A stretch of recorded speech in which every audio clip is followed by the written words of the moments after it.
Saya berharap sungguh-sungguh Bapak Ibu memperhatikan apa yang saya sampaikan pada kesempatan ini. Jangan saudara tidak tahu, jangan tidak mau tahu. Hidup saudara akan menjadi sulit, susah, bahkan lebih susah dari orang non-Kristen. Bahwa sulitnya hidup kita itu bukan pada mencari uang. Sulitnya hidup kita bukan pada menjaga kesehatan. Tentu kita harus mencari uang dan bekerja keras, bertanggung jawab, dan menjaga kesehatan dengan pola hidup, gaya hidup, pola makan yang benar. Tetapi sulitnya hidup orang percaya adalah menjaga kesucian supaya bisa membangun hubungan yang benar dengan Tuhan.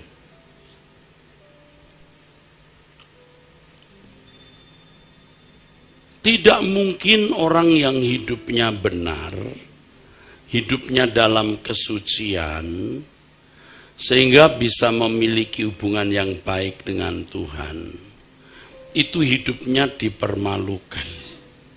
Tidak mungkin. Kita bisa susah secara ekonomi, tapi pasti tidak berkepanjangan, saudara. Pasti kita tidak dipermalukan, saudaraku. Memang, saudara, di saat-saat tertentu ada kejadian-kejadian atau peristiwa-peristiwa hidup yang kita alami, bukan karena kejahatan kita atau bukan karena kesalahan kita, tetapi karena Tuhan mau mendidik, menghindarkan kita dari api neraka, dari api kekal.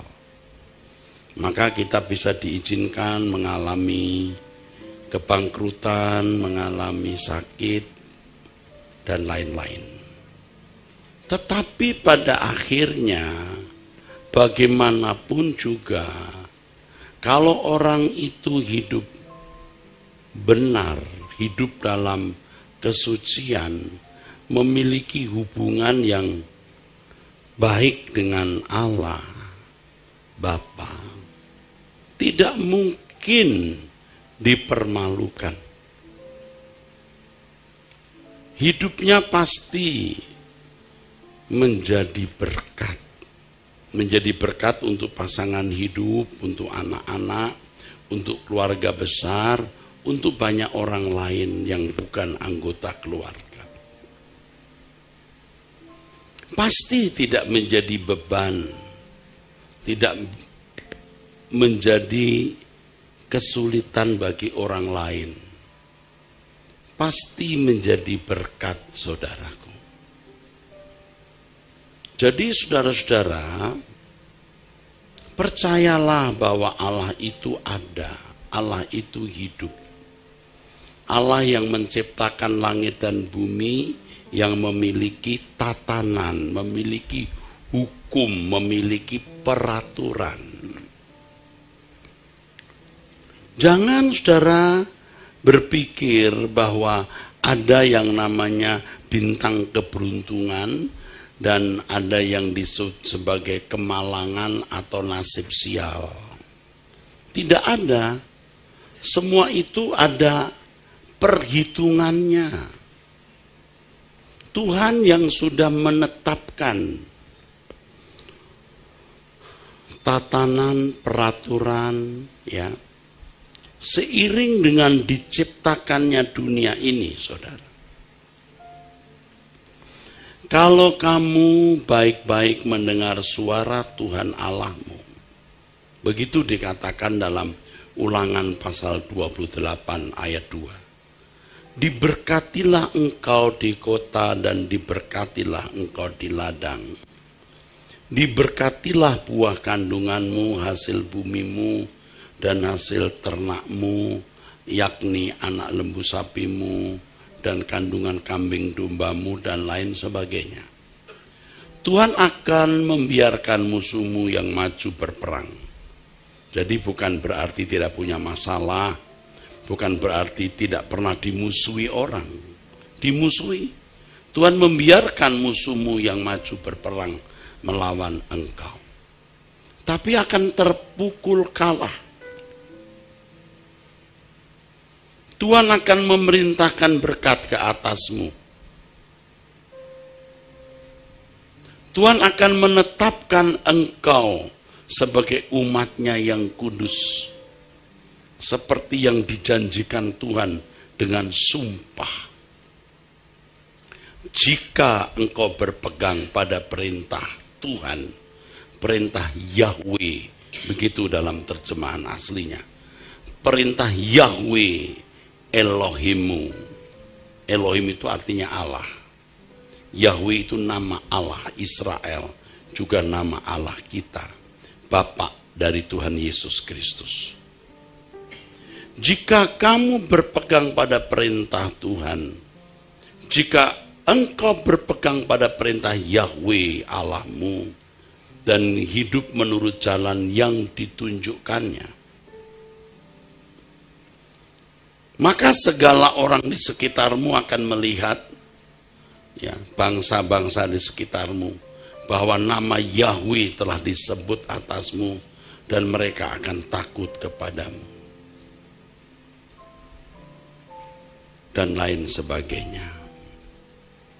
Tetapi jika engkau tidak mendengarkan suara Tuhan Allahmu dan tidak melakukan dengan setia segala perintah dan ketetapan Tuhan yang disampaikan kepadamu, maka segala kutuk akan datang kepadamu dan mencapai engkau.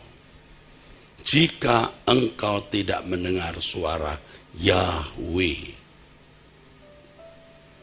Terkutuklah kamu di kota, terkutuklah kamu di ladang, terkutuklah, terkutuklah, terkutuklah. Jadi jalannya satu, saudara. Jangan berbuat dosa lagi. Jangan hanya omong saja amin. Aminmu itu tidak menyelesaikan masalahmu. Kamu datang ke gereja, mendengar khutbah, amin-amin. Tapi amin-amin saudara tidak menyelesaikan masalah saudara. Sebab yang penting bukan aminnya, tetapi melakukan apa yang benar. Hari ini saudara harus berhenti berbuat dosa. Dan Tuhan pasti akan tunjukkan kepada saudara dosa-dosa apa yang saudara masih lakukan. Yang itu akan menutup pintu berkat. Dan mengerikan kalau saudara dibuang ke neraka.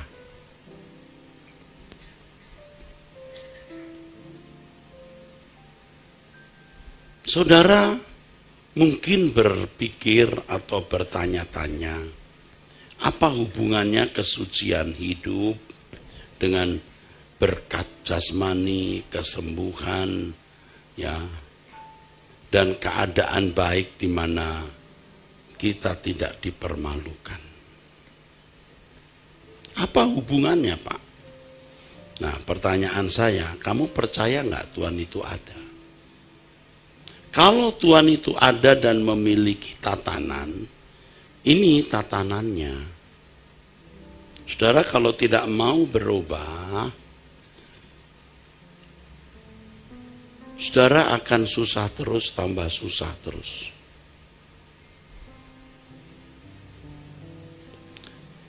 Analis ekonomi dan pemimpin dunia memberikan pernyataan bahwa tahun 2023 yang 2 minggu lagi akan kita masuki, itu tahun ekonomi gelap. Yang bicara bukan orang bodoh yang abal-abal pikirannya, tapi analis ekonomi yang memiliki pengalaman, memiliki pengetahuan, memiliki analisa yang bisa akurat. Kita percaya Tuhan itu bisa mengubah keadaan dan manusia itu bisa salah perhitungan, saudara. Tetapi manusia juga diberi Tuhan pengalaman dan hikmat untuk bisa memprediksi, meramal, memperhitungkan apa yang akan terjadi. Dan itu benar. Seandainya tahun 2023 menjadi tahun yang persoalan ekonomi berat, ya, financial problems, masalah-masalah ekonomi.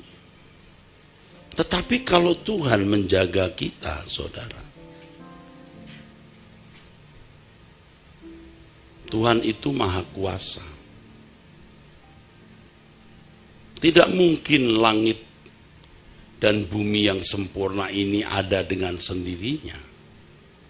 Tidak mungkin tubuh kita yang memiliki metabolisme, cara kerja yang begini sempurna, ada secara otomatis dengan sendirinya atau semacam kecelakaan. Tidak mungkin. Pasti ada yang menciptakan. Arloji saudara saja, ya, yang merupakan benda mati tapi memiliki komponen yang rumit, itu dibuat. Kalau saudara menemukan arloji di pinggir jalan, saudara tidak bisa berkata, ini ada dengan sendirinya. Ada yang membuat dan ada yang memiliki. Demikian pula dengan kenyataan hidup. Planet-planet dengan orbit atau lintasan orbitnya yang tetap, dengan kekuatan magnet tertentu sehingga tidak bertabrakan, jarak matahari bumi yang tetap, yang konstan, dan iklim yang begitu tertata, ya walaupun sekarang anomali, ya, sebab dunia memang mau hancur, ini anomali. Itu diciptakan Tuhan. Maka saudara harus juga percaya tatanannya. Sebagai orang percaya yang mengaku Yesus sebagai Tuhan, saudara anak-anak Allah, saudara tidak boleh hidup sembarangan, tidak boleh. Sengsara, saudara. Bakal susah, saudara.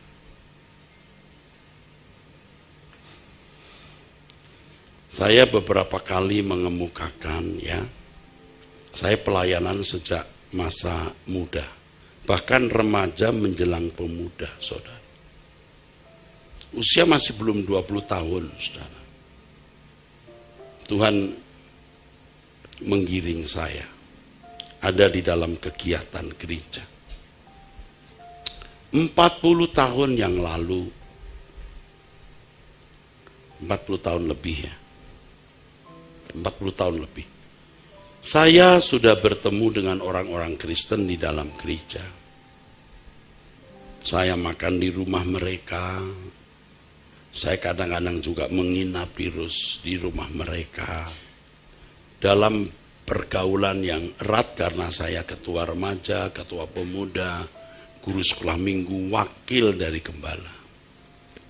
Waktu itu masih muda, belum menikah. Sudah jadi wakil gembala. Jadi saya bergaul dekat dengan jemaat, melihat hidup mereka dan mengamatinya.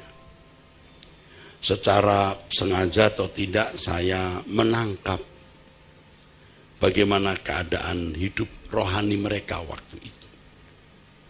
Setelah 40 tahun lebih, saya membuktikan, saudara, orang-orang yang dulu memang setia mengikut Tuhan dan yang tidak setia mengikut Tuhan, yang baik, murah hati, suka menolong, ya, helpful, dan mereka yang bengis, kejam, pelit, tidak peduli sesama. Itu keadaan hidupnya hari ini beda. Anak mereka, cucu mereka berbeda. Benar, saudara. Dan yang paling saya amati diri saya sendiri. Ini sudah pasti paling tepat. Saya tidak selalu benar atau baik, namanya juga manusia. Ada jatuh bangunnya, ada salah bangkitnya, saudaraku. Salah benernya, jatuh bangkitnya atau jatuh bangunnya. Tetapi saya mengerti bahwa setiap kesalahan harus diakui dan dibereskan. Saat itu, bukan 2-3 tahun yang akan datang. Saya sudah diajar Tuhan dan cukup terlatih untuk setiap kali berbuat salah minta ampun. Kalau saya boleh bersaksi di hadapan yang mulia Bapak Yahweh, di hadapan Tuhan Yesus yang hadir bersama-sama kita, saya tidak pernah hidup di dalam dosa. Tapi saya bisa berbuat dosa. Jadi setiap kali ada salah, saya pasti minta ampun. Tidak mungkin saya biarkan lewat 1 hari, apalagi seminggu, sebulan, tidak mungkin. Demi nama Tuhan. Maksud saya mengatakan ini bukan dipuji supaya disanjung, dikultuskan, sama sekali tidak. Saya hanya mau menyaksikan bagaimana Tuhan membelas kasihani saya, memberkati saya. Saya bukan orang miskin sebenarnya, saudara. Orang yang sangat miskin.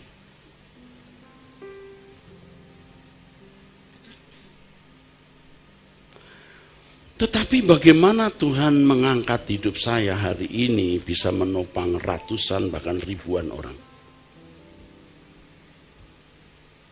Saya berkata tidak main-main, bukan ratusan, ribuan. Ratusan itu mahasiswa, hampir 1000. Belum orang-orang di daerah, sekolah-sekolah di daerah yang kami topang. Itu jadi ribuan. Sekolah yang tidak diminta ongkos atau tidak diminta uang sekolahnya. Itu jumlahnya juga sudah hampir 400-an mungkin. Satu sekolah, belum sekolah-sekolah lain. Belum sekolah pendidikan guru, sekolah pendeta di luar Jakarta. Yang tiap bulan kami topang. Yang anggarannya lebih 100 juta yang harus kami kirim. Harus punya gedung karena peraturan pemerintah, harus punya tanah. Kami baru beli tanah. Hampir 1 hektar. Lalu bangunannya sudah ada tapi kurang baik, harus dibangun mungkin mencapai 600 juta. Tentu sebagian itu uang kolekte jemaat juga, yang mestinya menjadi bagian saya. Tapi saya tidak mengambil bagian itu. Bukan untuk dipuji juga. Tapi saya mau menunjukkan betapa saya tidak dipermalukan.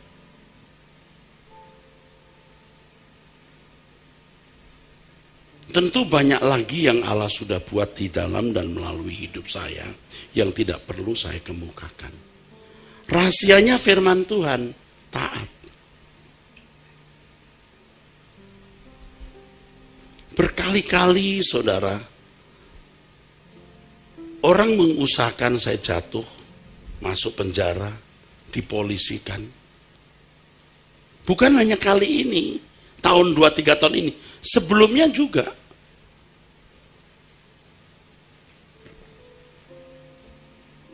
Tapi Tuhan menolong saya bisa melewatinya, saudara.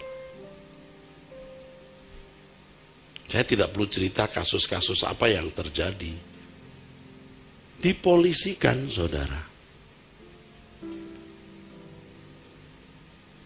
Bayangkan orang yang pernah minta tolong saya, tolong Pak berkati orang ini. Ternyata enggak beres. Waktu itu saya belum secakap hari ini berpikir, pokoknya mandang semua orang baik aja gitu. Setelah itu dituntut saya. Wah, mengerikan. Muncul di koran, di salah satu tabloid. Waduh, malu. Tidur nggak tidur saudaraku. Waduh, gelisah. Belum lagi ditipu ya, dan macam-macam saudara. Tapi Tuhan selalu menolong. Kenapa? Karena saya berusaha untuk tidak berpisah dengan Tuhan.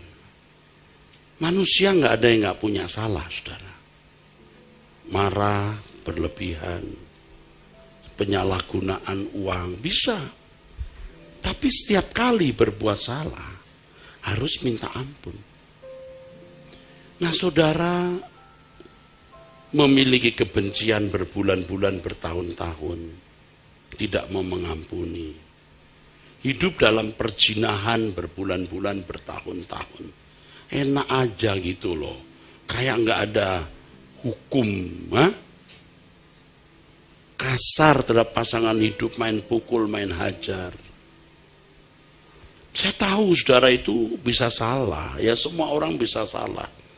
Tapi harus terus kemudian menyelesaikannya dengan Tuhan, minta ampun. Semua kita pernah berbuat salah, saudara. Tapi jangan hidup di dalam dosa. Saya tadi memanggil Bapak Yahweh sebagai saksi dan Tuhan Yesus. Bisa saja di dalam kekurangan, kelemahan, ketidaksadaran, kita hidup dalam dosa. Dosa yang tidak kita sadari. Tapi kalau kita sadari, jangan terus di situ.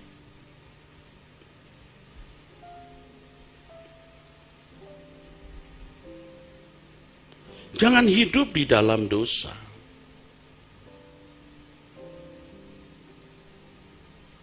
Jangan, saudara.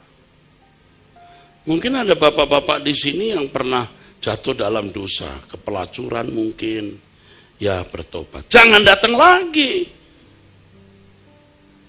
Kalau saudara datang lagi, bakal jadi melarat, malu, pasti. Saudara disakiti orang, benci, sakit hati, bisa. Tapi langsung minta ampun. Jangan terus hidup di dalam kebencian itu. Kalau belum bisa, jujur kepada Tuhan. Tuhan, aku mesti mengampuni dia, tapi belum bisa, aku benci. Jangan pura-pura, Tuhan aku ampuni dia, enggak apa-apa lah Pak. Tapi benci. Tuhan enggak suka. Tuhan tidak suka.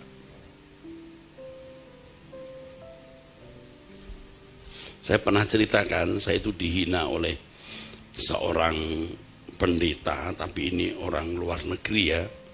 Waduh, memandang rendah saya itu begitu rupa, karena dia temannya para pemimpin-pemimpin. Waktu itu saya masih bawahan. Duh, saya dianggap apa gitu. Saya sakit hati banget, saudara. Malam hari saya mengampuni dia. Tapi saya tidur tidak nyenyak, tidak nyaman. Ada suara, kamu belum mengampuni dia. Padahal saya berkata, ku ampuni Tuhan. Mulut saya mengampuni, hati saya tidak. Saya bangun lagi minta ampun, saya tidur lagi. Kedua kali, suara lagi, kamu belum mengampuni dia.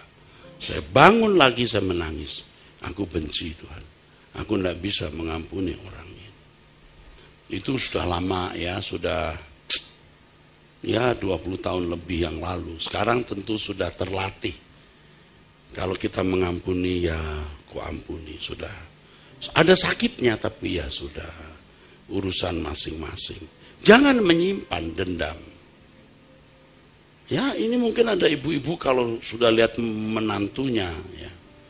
Menantu yang menyakiti, menghina, sudah merampas anak gadismu, atau merampas anak laki-lakimu, lalu engkau tidak dihormati.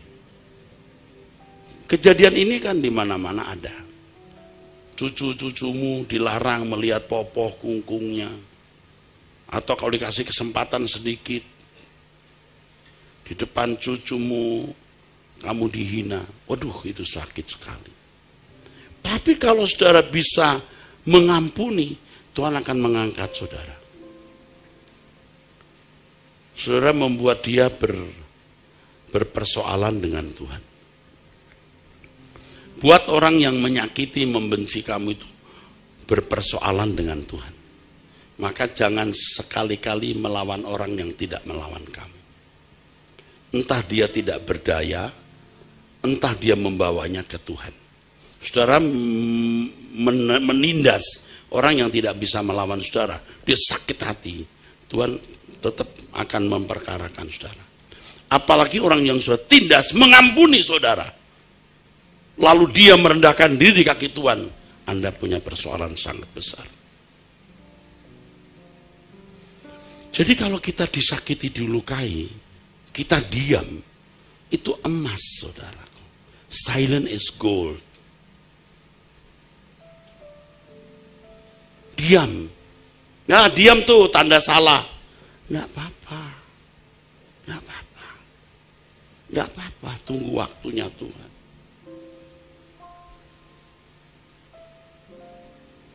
Tapi saudara periksa diri. Apakah tuduhan orang terhadap saudara itu benar atau tidak? Kalau benar, saudara juga harus bertobat.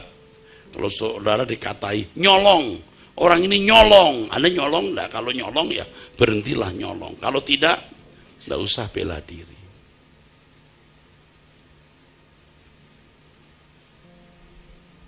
Diam itu tanda takut. Tidak, saudara, tidak. Jangan membuat manusia lama kita bangkit.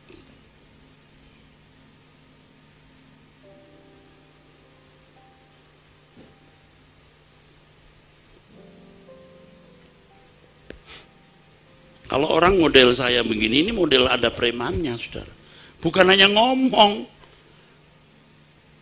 Kita berkelahi itu fisik. Pakai senjata, kapan ya? Tanya saja mahasiswa saya dulu. Kita kalau ribut dengan lingkungan yang mengancam kita, saya turun, saya bawa senjata. Waktu itu saya belum bertobat seperti hari ini. Kalau ada Pak Yakub siapa? Yakub di sini. Tanya Pak Yakub. Saya bukan mau sok jagoan. Dia tahu, nggak ada takutnya saya, karena saya sudah pernah hidup dalam kegelapan. Belum pernah masuk penjara kan? Saya pernah. Bukan karena nyolong. Bukan karena berbuat dosa melanggar hukum. Karena apa? Iya. Apalagi kalau bukan kumpul sama preman. Ikut terbawa. Jadi bukan soal. Nah, mosok kita mau bangkit lagi. Saya duduk di samping pejabat tinggi yang sekarang duduk berkuasa. Duduk entah 2 kali, entah berapa. Saya nggak minta tolong, punya masalah, nggak minta. Dia menjadi orang yang tertinggi sekarang, punya pangkat di instansi itu. Saya nggak minta tolong enggak. Dia punya jemaat, teman saya lagi. Saya bilang, tolong bantu gua. Tidak, biar Tuhan yang beracara. Jangan sampai kita mencelakai orang. Kalau Pak Santo bilang, Pak Eras merah, saya diem bagus. Kalau saya bilang putih, Pak Santo jadi rusak. Biar aja, memang merah. Kalau memang saya putih, biar Tuhan nanti yang akan menjernihkan. Saudara pasti ngadepin begitu. Menantu yang ngomongin mertuanya begitu jahat. Mertua saya itu pelit, jahat, apalagi. Saudara bisa klarifikasi. Kalau Anda klarifikasi, Anda membuat orang membenci dia, paham? Anda diam. Itu baru begini. Tepuk tangan, saudara. Jadi jangan melihat menantu itu kayak serigala gitu. Ya biarin deh. Dia manusia, ya udah. Waduh, saudara punya mertua, wah pelit jahat. Kasihan, pasien. Kamu harus pandang dia pasien. Memangnya waktu dia lahir bercita-cita menjadi mertua kayak begini? Kayak hantu genderuwo begini? Ya kelakuannya maksudnya. Tidak, maka saudara mengampuni dia. Jelek-jelek juga ini mamanya pasanganmu. Supaya engkau agung. Orang seperti ini dijaga Tuhan, dilindungi, dibela. Sampai anak cucumu diingat. Ini kan cucunya si William dulu nih. Setelah 40-51 tahun misalnya. Tuhan ingat. Ini kan cucunya Erastus. Tuhan ingat. Oke, boleh tepuk tangan. Ya, suami-suami yang main pukul istri, istri lemah, udah yatim piatu. Lalu suami-suami sembarangan. Kamu mau jadi binatang terus? Main pukul, main gigit. Loh iya itu, saya sudah melihat fakta-fakta itu. Sudah begitu meninggalkan istri kapan saja, pulang nggak pulang. Ternyata ngekos di sana. Sama kuntilanak. Entah ketemu di mana itu. Si Kun itu, Mbak Kun itu. Terus kayak nggak ada hukum. Tunggu saja. Tunggu ya, tunggu. Nanti hari tuamu kau mati nggak mati, hidup nggak hidup. Makan nggak makan loh, ngerti nggak? Bukan ngancam. Saya hamba Tuhan, juru bicaranya Tuhan. Saya kasih tahu kamu. Awas kamu. Kok kayak nggak ada hukum loh? Saudara dipercayai pegang uang perusahaan. Anda ambil satu-satu asal nggak ketahuan. Atau saudara pinjemin ke orang untuk dibungakan bisnis. Bukan untuk nyolong, pinjem sementara. Tetap jahat kamu, nggak boleh begitu.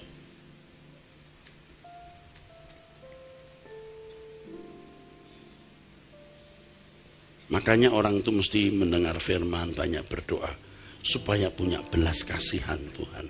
Amin. Kita laki-laki masih punya nafsu. Ya, loh dia perempuan cantik. Nggak kepikir mau selingkuh. Nginget istri, nggak tega. Demi Tuhan. Nggak tega, gimana aku mau mengkhianati dia. Yang melahirkan anak-anakku. Apalagi istri yang dulu cantik, sekarang gemuk. Karena ngurus anak, Pak. Masa nyobain dulu, jadi gemuk dia. Kalau makan di restoran, dia makan belakangan, dia kasih untuk suaminya, anaknya. Setelah semua makan, sisanya, waduh dinas kebersihan umum, dia yang makan. Akhirnya membengkaklah itu. Ya kadang-kadang ibu-ibu juga sih. Dia nggak mau rugi duit, dia lebih rugi sakit perut dan badan bengkak. Daripada nggak dimakan ini, dah makan aja. Dia lebih rela badannya gemuk, sakit perut daripada rugi uang. Daripada mubazir.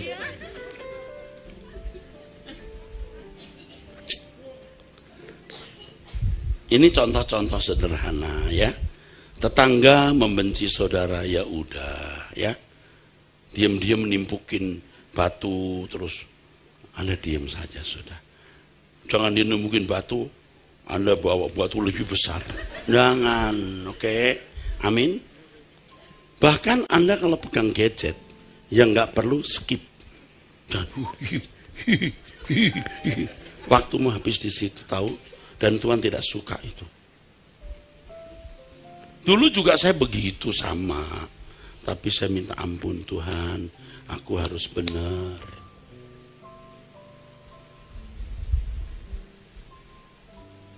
Rahasia diberkati itu sederhana tapi berat. Taat kepada Tuhan, hidup suci. Dimulai dari hal-hal yang saudara tahu itu salah. Melawan orang tua, jelas salah. Nih anak-anak nih, kamu melawan orang tua. Sampai ke ujung langit mana kamu tidak akan diberkati. Sukses, studi, pinter, dapat pekerjaan. Tunggu waktunya kamu runtuh nak. Kamu melanggar tatanan. Tidak hanya dalam lingkungan orang Kristen. lingkungan orang non-Kristen. Di luar sana, anak melawan orang tua, puhau, mampus. Apa? Kasar bener sih Pak. Biar kamu tuh ngerti, mampus. Kalau kamu ya anak-anak ya, bantu orang tua susah, kamu di sampingnya, kamu bantu dagang. Jangan malu. Ya mama saya cuma jualan losopan, cuma jualan apa, mie di pinggir jalan nggak ada kiosnya. Lalu malu. Kamu kok bisa ya tega begitu? Dulu waktu saya memimpin remaja, ada loh anak remaja yang tidak pernah mau saya antar sampai rumahnya biar malam hari. Saya biasa nganterkan pemuda itu. Oh iya, Kak Eras. Dia nggak pernah mau sampai rumahnya. Kalau depan gangnya dia lari gitu. Cantik. Ini dulu saya melayani di lingkungan orang Belitung, Bangka ya. Makanya saya cukup tahu bahasa mereka. Kalau kina ngaicona, mau koya lah, mau ya, gitu. Ngerti kan ya? Artinya ayo nginep, enggak lah gitu. Savana.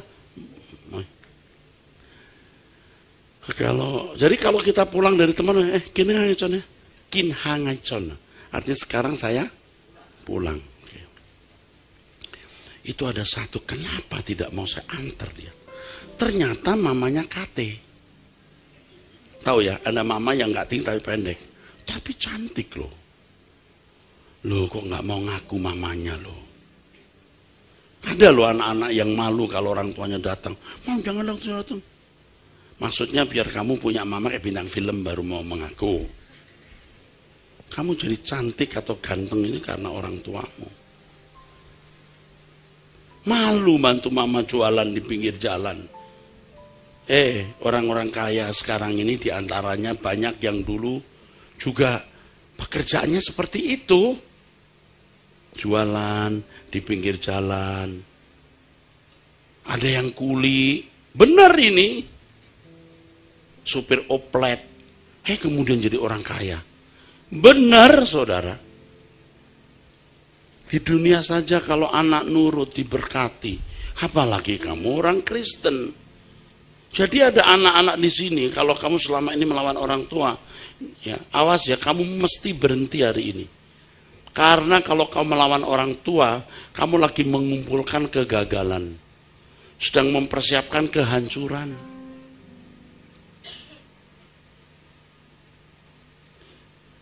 Om Eras ini nak, sudah tua, sudah ngelihat, membuktikan. Anak-anak yang melawan orang tua, dipermalukan, pendek umurnya. Nih saya kasih tahu ya. Kan saya juga punya keluarga besar dan kenal dekat.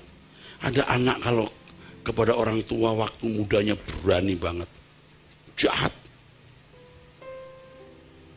Nggak lama saudara, nggak sampai tua, mati dia.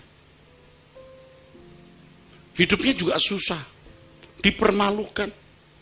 Padahal dalam studinya sukses. Saya sudah lihat bukti begini bukan 1-2 kali, saudara. Tentu lebih dari 2, 3, 4, 5. Cuman tidak saya ingat semuanya. Dan tidak perlu juga cerita itu. Yang penting firman mengatakan begitu, kita turuti saja. Amin? Amin? Amin? Jadi anak-anak muda sekarang, kamu berhenti nak. Rahasia kamu diberkati hari esok. Hari ini kamu uhau sama orang tua. Hah? Amin? Amin? Anak muda yang bilang amin. Anak muda amin. Bapak-bapak jangan ikut amin. Bapak-bapak sudah tutup buku. Ini untuk anak-anak saja. Ibu-ibu juga tidak usah mensupport, mensubsidi anak-anaknya. Ini pertanyaan ini untuk anak-anak muda. Anak-anak muda harus hormat, uhau sama orang tua. Katakan amin. Ya, begitu. Kalau tidak kamu nanti menyusahkan orang tua. Orang tua udah gak sanggup, kamu ke gereja menyusahkan gereja. Gereja bukan tidak mau disusahkan, pasti mau. Tapi kalau karena kesalahan kamu, Kita mau nolong orang susah jadi tidak bisa gara-gara kamu. Kamunya yang mestinya harus diberkati, bantu gereja, gereja baru bantu orang susah. Amin. Begitu saudara. Ibu-ibu ya udah punya suami jangan genit.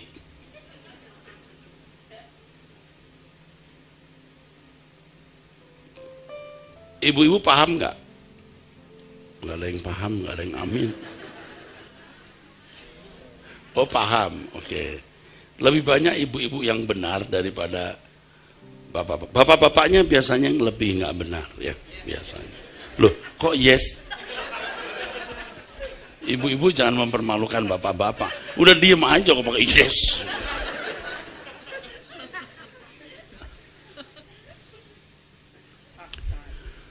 Ya udah fakta. Emang benar, fakta. Kalau saya boleh taruhan, saya taruhan. Tapi saya tidak boleh. Kalau saya boleh berkata saya garansi, saya akan bilang saya garansi. Siapa saya mau menggaransi. Kalau hidup saudara benar nih, tidak menyakiti orang, mengasihi sesama, jujur, hidup suci. Tidak jauh dari berkat. Amin. Harus dilewati. Amin. Salam dulu sayang. Buka maskernya. Salam lagi. Namamu Brandon kan ya. Sini, berdiri sini. Nggak usah pakai sepatu, dipeluk dulu sama Om Eras.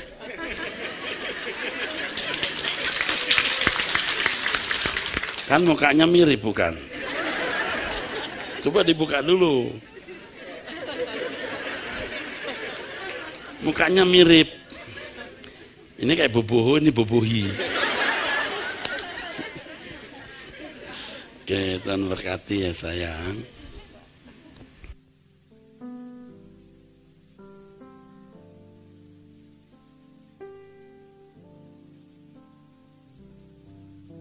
Kalau besar mau jadi pendeta enggak? Oh iya kan? Tuh. Ini pinter loh bahasa Inggrisnya loh. Right? You can speak English well, right? Okay, what's your name? Where do you live? Okay, nice. Langsung jawab. Ini bahasa Inggrisnya bagus. Ini ngajar bahasa Inggris ke orang-orang ya. Betul nggak? Yang nggak bayar itu loh. Tuh. Oh, ini kan manggil saya opa atau oma, om ya? Om Eras ya? Iya ini omnya ini. Kalau dipanggil opa, ini opanya. Oke. Hidup benar. Hidup benar tidak jauh dari berkat. Saudara harus sampai bisa berkata, apa ya salahku? Masih ada nggak salahku? Sampai mempersoalkan itu. Tentu lalu membawanya kepada Tuhan dan bertanya, Tuhan masih ada nggak salah yang kulakukan? Berani. Bukan mau sombong. Aku tidak mau menyakiti Engkau Tuhan. Kalau ada hal yang menyakiti Engkau, beritahu. Aku berhenti dari dosa itu. Tidak ada orang yang tidak pernah tidak salah. Pasti ada salahnya. Tetapi setiap salah harus diakui dan diselesaikan. Sekarang saudara hari ini mulai beres-beres. Itu berat, kalau sudah menjadi watak itu berat. Mulut sembarangan, marah berlebihan. Itu sudah jadi irama tetap yang mungkin membuat saudara tidak pernah bisa baik. Tapi kalau kita latih terus, itu bisa. Firman Tuhan mengatakan di Yesaya 59 ayat 1. Sesungguhnya tangan Tuhan tidak kurang panjang untuk menyelamatkan. Dan pendengarannya tidak kurang tajam untuk mendengar. Tetapi yang merupakan pemisah antara kamu dan Allahmu, ialah segala kejahatanmu. Dan yang membuat dia, Allah, menyembunyikan diri terhadap kamu, sehingga ia tidak mendengar, ialah segala dosamu. Sesungguhnya tangan Yahweh, ayat 1. Tuhan ini huruf besar semua ini, kalau bahasa aslinya Yahweh. Nama Yahweh diganti Tuhan. Tapi T besar, U besar, H besar, A besar, N besar. Untuk membedakan dengan kata Adonai. Adonai juga diterjemahkan Tuhan. Yahweh juga Tuhan, jadi bingung. Makanya Yahweh diterjemahkan T, U, H, A, N besar. Nah, saya sudah membiasakan diri memanggil yang mulia Yahweh, Bapak Yahweh. Ini maksudnya Allahnya Abraham, Ishak dan Yakub yang membelah Kolsom, membelah Laut Tiberau, yang merobohkan tembok Yeriko, yang maha perkasa. Dia menjadi Tuhan kita hari ini. Dia hidup, dia nyata. Jangan takut, saudaraku. Tapi kalau engkau tidak bersekutu, tidak baik-baik, tidak berhubungan interaksi baik, ya, saudara begini, takut-takut menghadapi hidup. Saudara, kalau jadi saya bisa mati berdiri. Kenapa, Pak? Coba, memimpin sekolah segitu gede, sudah mesti membantu daerah begitu banyak. Kalau nggak ada ini, saya digantung rame-rame, karena saya yang menjadi pemimpin. Makanya ada orang-orang yang nggak sanggup di samping saya. Tidak perhitungan katanya. Ambisi. Oh, tadi pagi saya dihibur Tuhan. Ya, saya berdoa, saya terhibur. Kalau hari ini saya membimbing pemuda-pemuda, waduh, mereka kalau tidak saya bimbing jadi, maaf ya, begal, pelakor, pelacur, kawin salah, tidak karu-karuan, lalu jadi anak-anak yang baik. Aku terhibur. Tadi pagi saya diingatkan Tuhan, ini loh pekerjaan besar. Terima kasih Tuhan. Ini belum yang di daerah.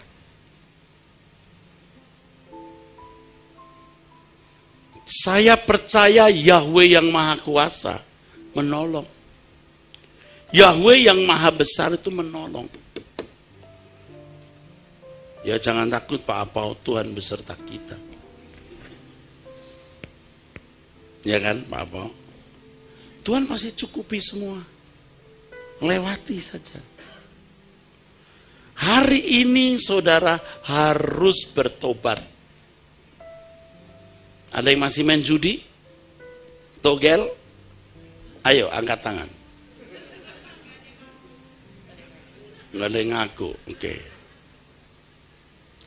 Hari ini ada yang masih punya selingkuhan? Oh nggak apa-apa, aman-aman. Tunggu waktu.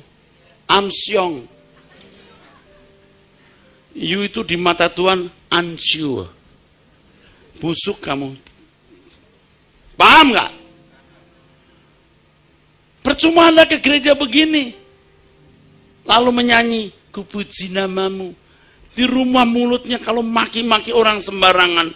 Ngomongin orang sembarangan. Lalu, kupuji namamu. Untung nggak ditabok malaikat. Kupuja. Tapi ngomongin orang. Jahatnya orang. Orang jahat, orang salah pun kau tidak berhak ngomongin. Apalagi kalau orang tidak jahat, kamu jahat-jahatin. Kamu tunggu waktu. Tidak ada yang mustahil bagi Tuhan. Tidak ada yang mustahil bagi Tuhan. Tidak ada yang mustahil bagi Tuhan. Tiap hari Anda duduk diam di kaki Tuhan, mujizat pasti terjadi. Anda tidak minta pun Tuhan kasih. Jarang loh saya berdoa, Tuhan tolong ini, begini, tolong. Kadang-kadang, tapi jarang. Sedikit sekali. Karena saya percaya kalau kita di hadirat Allah, hidup kita bersih. Percaya deh, virus tidak tahan menempel di tubuhmu.